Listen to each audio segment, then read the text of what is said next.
কলা খেলে চেহারা সুন্দর হয়, পেয়ারা পাতার রস খেলে চুলকানি ভালো হয়, ভাতের সাথে কাঁচা পেঁয়াজ খেলে হার্ট সুস্থ থাকে, বেশি মাংস খেলে কিডনি নষ্ট হয়, দুধ খেলে দাঁত ও হাড় অনেক শক্ত হয়, ডিম খেলে শরীরে প্রচুর শক্তি পাওয়া যায়, গাজর নিয়মিত খেলে চোখের জ্যোতি বাড়ে, লেবুর রস পান করলে শরীরের ভেতরের ময়লা দূর হয়, মাছ খেলে দৃষ্টিশক্তি ভালো থাকে, লাল আটার রুটি খেলে সহজে পেট পরিষ্কার হয়, আদা খেলে বমি ভাব দ্রুত কমে যায়, রসুন খেলে প্রেসার নিয়ন্ত্রণে থাকে, টক দই খেলে পেটের নানা সমস্যা কমে এবং হজম ভালো হয়, আমলকি খেলে শরীরের রোগ ঠেকানোর ক্ষমতা বাড়ে, শসা খেলে গরমের দিনে শরীর ঠান্ডা থাকে এবং ত্বকের জন্য এটি খুব উপকারী, তেঁতুল খেলে মুখের রুচি ফিরে আসে, বেশি চিনি খেলে শরীরের ওজন বেড়ে যেতে পারে, পানি কম খেলে শরীর দুর্বল হয়ে পড়ে ও পানি শূন্যতা দেখা দেয়, অতিরিক্ত ভাজা খাবার খেলে পেটে গ্যাস হতে পারে এবং বদহজম হয়, সকালের খাবার না খেলে শরীরে শক্তি পাওয়া যায় না এবং শরীর কাহিল হয়ে পড়ে,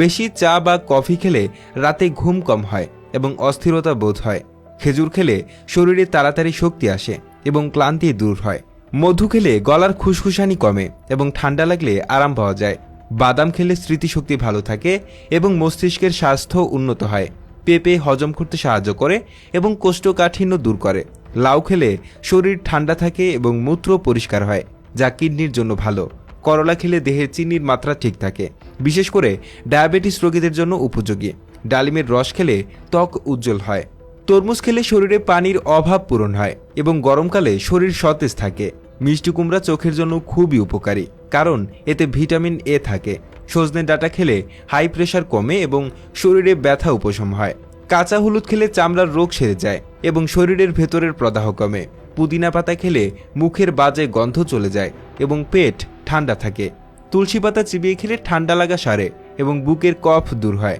নিয়মিত বিভিন্ন ধরনের ফল খেলে সহজে অসুখ হয় না কারণ এগুলোতে প্রচুর ভিটামিন ও মিনারেল থাকে, ওটস বা জবের ছাতু খেলে ওজন নিয়ন্ত্রণে রাখা সহজ হয় এবং এটি হার্টের জন্য ভালো, টমেটো খেলে ত্বকের উজ্জ্বলতা বাড়ে এবং এটি ক্যান্সার প্রতিরোধেও সাহায্য করে, ব্রোকলি খেলে ক্যান্সার হওয়ার ঝুঁকি কমে এবং এতে প্রচুর পরিমাণে ফাইবার থাকে, মাশরুম খেলে শরীরের প্রোটিনের চাহিদা মেটে এবং এটি রোগ প্রতিরোধ ক্ষমতা বাড়ায়, কিশমিশ খেলে শরীরে শক্তি যোগায়, জলপাই খেলে হজম শক্তি বাড়ে এবং এটি অ্যান্টিঅক্সিডেন্টে ভরপুর, আনারস খেলে এটি শরীরের ফোলা ভাব কমাতে সাহায্য করে, জাম খেলে দেহে শর্করার মাত্রা নিয়ন্ত্রণে থাকে, বেল খেলে পেট ঠান্ডা থাকে এবং এটি দীর্ঘদিনের আমাশয় সারাতে উপকারী, চালকুমড়া খেলে শরীর থেকে অতিরিক্ত পানি বেরিয়ে যায় ও শরীর হালকা লাগে, মুগ ডাল সহজে হজম হয় এবং শরীরকে শক্তি দেয়, মসুর ডাল খেলে শরীরে আমিষের ঘাটতি পূরণ হয়, সয়াবিন তেল পরিমিত খেলে ভালো তবে কোনো তেলই অতিরিক্ত খাওয়া ঠিক নয়, অতিরিক্ত তেল মশলাযুক্ত খাবার পেটের জন্য ক্ষতিকর এবং নানা রোগের কারণ হতে পারে, গ্রিন টি পান করলে শরীরে মেদ কমে এবং এটি মনকে সতেজ রাখে, দেরিতে রাতের খাবার খেলে হজমের সমস্যা হয় এবং ঘুমের ব্যাঘাত ঘটে, সময়মতো ঘুমালে শরীর ও মন দুটোই ভালো থাকে এবং পরের দিন কাজের জন্য শক্তি পাওয়া যায়।